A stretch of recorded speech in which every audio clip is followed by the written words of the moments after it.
I'm in the game still rapping at a high capacity. If Nas wants to smoke, come in the booth. I will rap He don't want circles no around. smoke. He enjoying that 150 million, 200 million he done Okay made. then, so then leave me alone while I'm on the field. You was effing with him. He wasn't bothering. Really know who Nas is. If he's 22, he's born in 03. Not all of them, some of them know. Jim Jones was never better than Nas. Jim Jones will never be better than Nas. And this is coming from somebody that's not a Nas fan. I love Dipset. I love the Diplomats. I love Bird Gang. But we not about to start rewriting history because Jim Jones got confidence. Before we jump in, ask yourself this. Who really runs the culture today? Is it the lyrical legends or the street-certified voices? Think about that for a second. And yo, before we dive deeper, hit that subscribe button. This saga's just getting wild, and trust, you don't want to miss a second of it. So boom, Jim Jones slid onto Shannon Sharpe's podcast and straight up said he's more influential than Nas. Not just relevant, more important to the culture. And the second those words left his mouth, the whole energy shifted. 50 Cent didn't throw shade the usual way. No memes, no diss tracks, no name drops. Instead, he pulled a power move, posted a throwback federal transcript on Instagram, and let the streets decode the message. Silent but deadly. Now fans are going deep into the archives, digging up wiretaps, replaying old footage, and questioning everything. Meanwhile, Jim's out here posting Jim videos. I never got to see Nas. I never got to sit down and have a conversation with Nas and things like that. I had called you about it and things like that. That was like still one of the people that I never got to have a conversation throughout my history of rap and things like that. I think I would love to have a conversation with Nas. I wouldn't know if he knows it, but Nas was one of my all-time favorite rappers coming up and things like that. I've heard you say that. Since the barbecue and things like that. Like he really put the whole dope boy rap, crack hustler, get fresh rap into perspective before anybody else.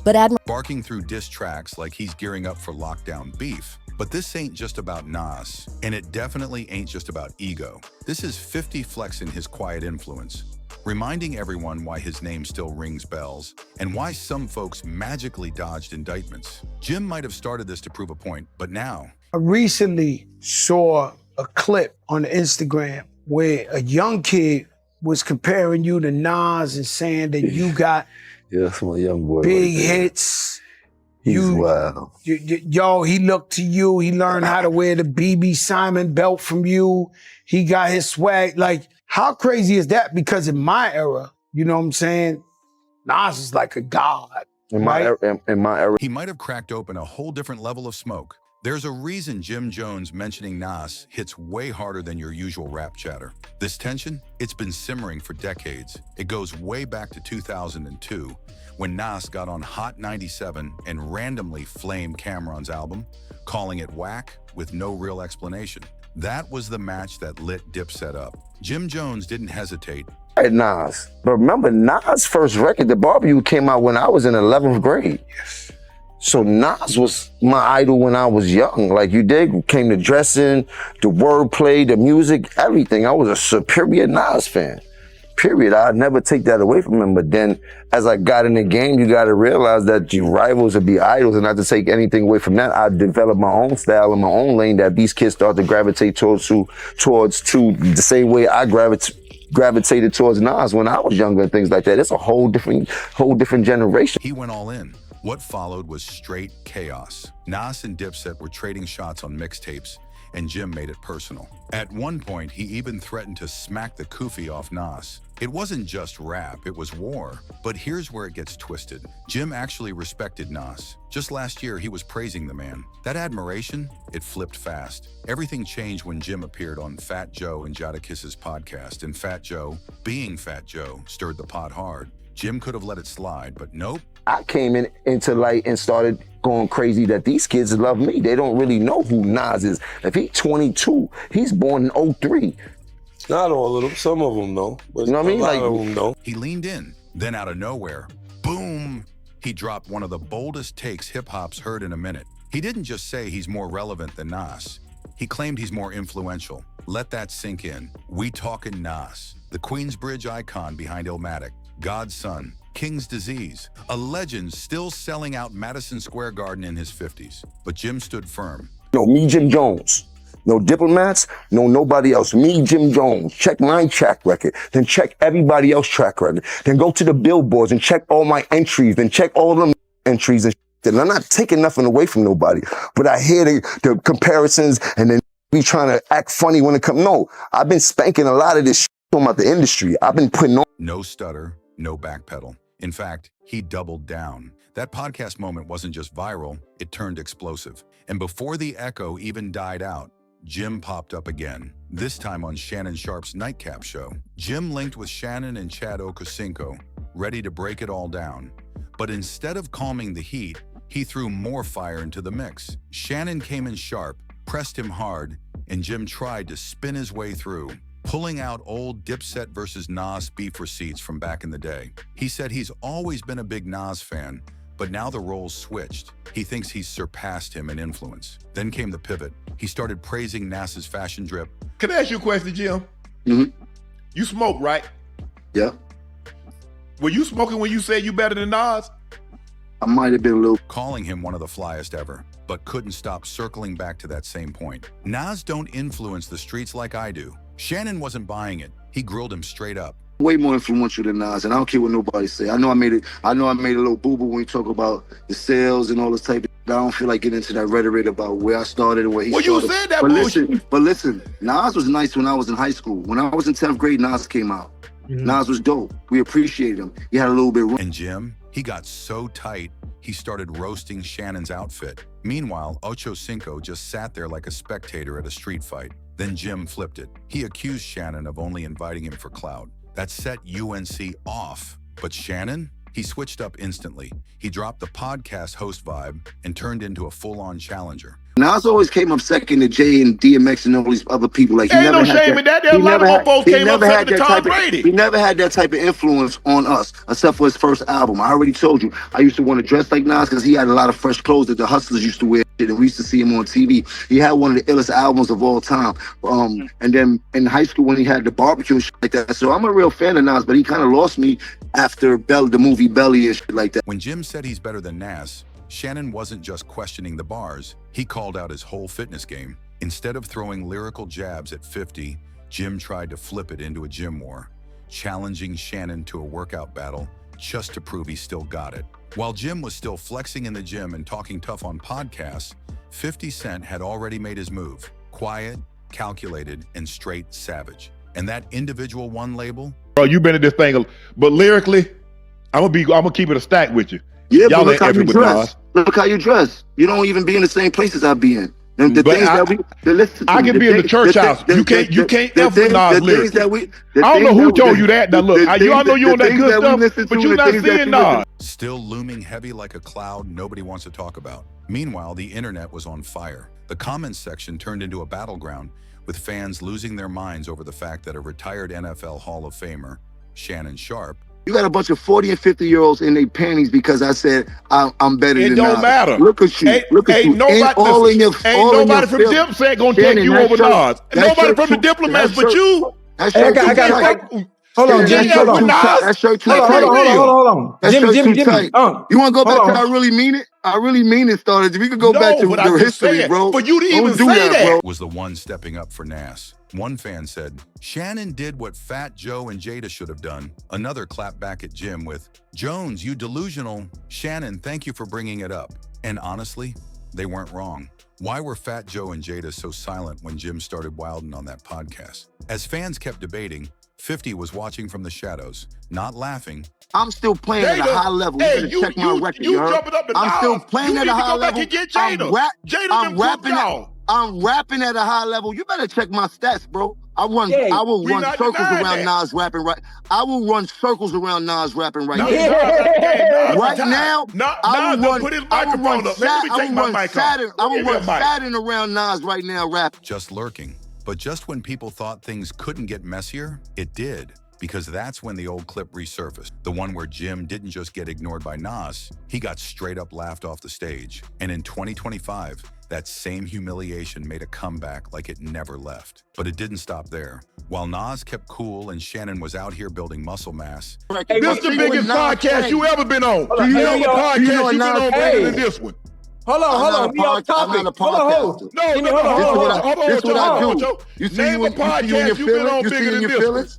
When you get big, you get invited to Club Shay Shay. This is what I do. Nas get invited to Club Shay Shay. Someone else had eyes on the whole circus, and it was 50. As soon as he heard Jim claim he was better than Nas, 50 didn't flinch, didn't argue. He just grinned, went into his endless petty vault, and pulled out one of the most explosive receipts in hip-hop history. With one savage IG post, he brought back the label that haunted Jim, Individual One. That caption alone had the internet screaming, because folks who know that Individual One ain't some random name. It's a federal code name straight from the Tekashi 6ix9ine wiretap files. Back in 2018, during the 691 trial, prosecutors played a wiretapped call that allegedly featured Jim Jones. They didn't name him directly. They called him Individual One. In that call, someone was supposedly instructing 9 Trey members to violate 6ix9ine for snitching. Jim's voice was never confirmed in court. You gotta start buying baggy your clothes, big fella. You're too big, man. You talk about you in the gym. Now you want me to see me in the gym? Oh, we can do Since that. you like to talk that ish, now come see me in the gym. We talking about working out. We talking about working out or strength? What you talking about? Working out or strength? Work however you want to do it. We talking about since you got money. And we talking about put your money where your mouth is. So you talking about working out? Run them stacks. You talking about working out? I burn you. You talking about working out or strength? Because you probably can lift a lot more than me. Whatever. You're bigger than me. You're probably stronger than me. Whatever. But if you talk about working out, I burn you. This ain't what you do. This ain't what you want.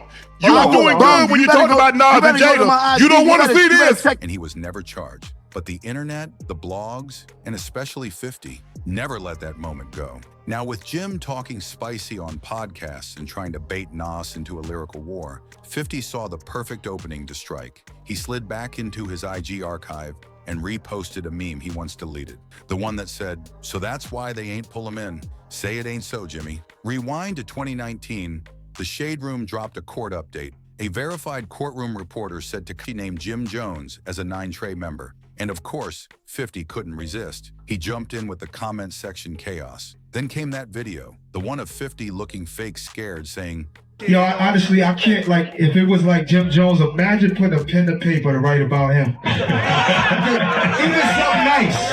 He was so nice about him. How did you do that? What's the first sentence? What the fuck do you write about him? I'm not anxious to hear the Jim Jones diss record. I'm like, yo. The used to have so nervous was like B.I.G., Pac. Right. Even Cannabis, like Eminem, used to have you like, if we go at it, dog, we gotta go hard. You know what I'm saying? But these Jim Jones, I respect you getting your money. You're like, exactly, right? I'm afraid for my life. Jimmy is gang. The internet was howling, but Jim, he was twitching behind the scenes. But this is where it really turns, because 50's beef ain't even about Nas. He's had friction with Jim for years. This moment just gave him a perfect excuse to drag Jim all over again. Back in 2007, 50 pulled a bold stunt. He brought Jim Jones and Jules Santana out during a G-Unit concert while Dipset was already falling apart behind closed doors. Cameron saw it as straight disrespect. It was a power move, and it hit deep. Then in 2019, the Individual One saga exploded. That court wiretap put Jim in headlines. Again, not charged, but named. And just like that, the nickname stuck. The internet ran with it.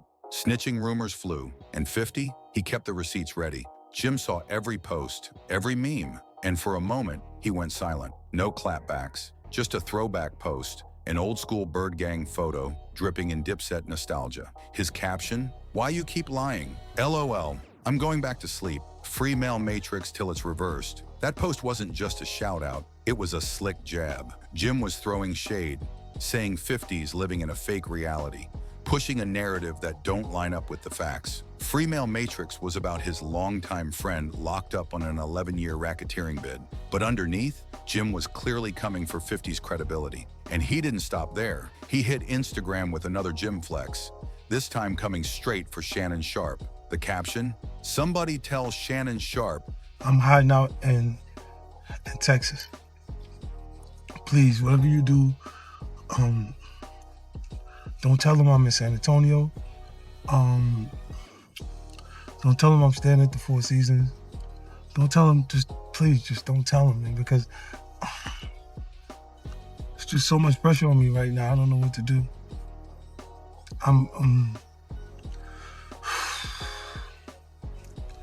Don't start ducking this challenge now. Gon' talk like a podcaster or gon' walk what you talk. Cause my sneakers tied. He said Shannon already challenged him in front of the world, so now it's time to finish the job, champ. Jim even called out Ochoshinko, saying he didn't want to do it in public and asked for a private showdown, with Ocho as the witness. Size don't matter where I'm from, Jim said. Run it. At this point, Jim was in full gladiator mode, turning podcast smoke into a full-on street fitness battle. Meanwhile, 50 Cent kept trolling from the sidelines, but Jim kept applying pressure like he was training for war. Then came another bomb. Jim posted, "If you 40 and up arguing with me about Nas, you already lost." He wasn't just trolling, he was taunting. "My streams go up every time y'all go viral," he said. "I'm teaching you older artists a lesson in marketing. Y'all stuck in yesterday, mad about how things move today. Tighten up." The caption drove it home. "I said what I said. P.S. I'll wrap circles around any artist from my era. Whoever dares steps in the booth, bring money in, cause this game ain't free. We outside in the field, take that how you want, but we working every day." All this while, Nas still silent. Not one peep, not a tweet, not a whisper. Meanwhile, Jim's still baiting. "Yeah, Jimmy boy, you should have never brought this up. Y'all are only 3 years apart. And Nas is just like murdering you. You asked us to look up the stats and here they are. Like Jim Jones, like you got a couple songs. I mean, like literally it's a couple. But we're talking about Nas. Let me show y'all Nas's last projects. Nas been getting it in since 2018. Jimmy, when the last time you put out an album? Oh, would you look at that? You have been dropping music. You've really been dropping music. But nobody's heard it. Nobody's listening, bro. Still popping off, still calling himself the most influential. And if Nas does decide to reply, it might not be just a diss. It might be a full-blown lyrical execution. But fans ain't letting Jim skate either. They're calling him out heavy, saying he's trying too hard to stay relevant while Nas is just sitting back, watching the circus. And 50, still quiet, too quiet. That kind of silence from him usually means something's coming. If that unreleased wiretap does exist, Jim might have just talked himself into a whole new level of trouble. Cause while Jim's rapping and flexing, 50's been sitting in the cut, letting everything cook. And when he finally moves, boom. So now we gotta ask, will Nas step in and shut this all down with a legendary verse? Or will 50 let the streets handle Jim and leak the tape? Drop a comment. Whose side are you on? Is Jim reaching or is he really outside with it? Hit that like, share this drama, and don't forget to subscribe so you don't miss the next move in this wild saga.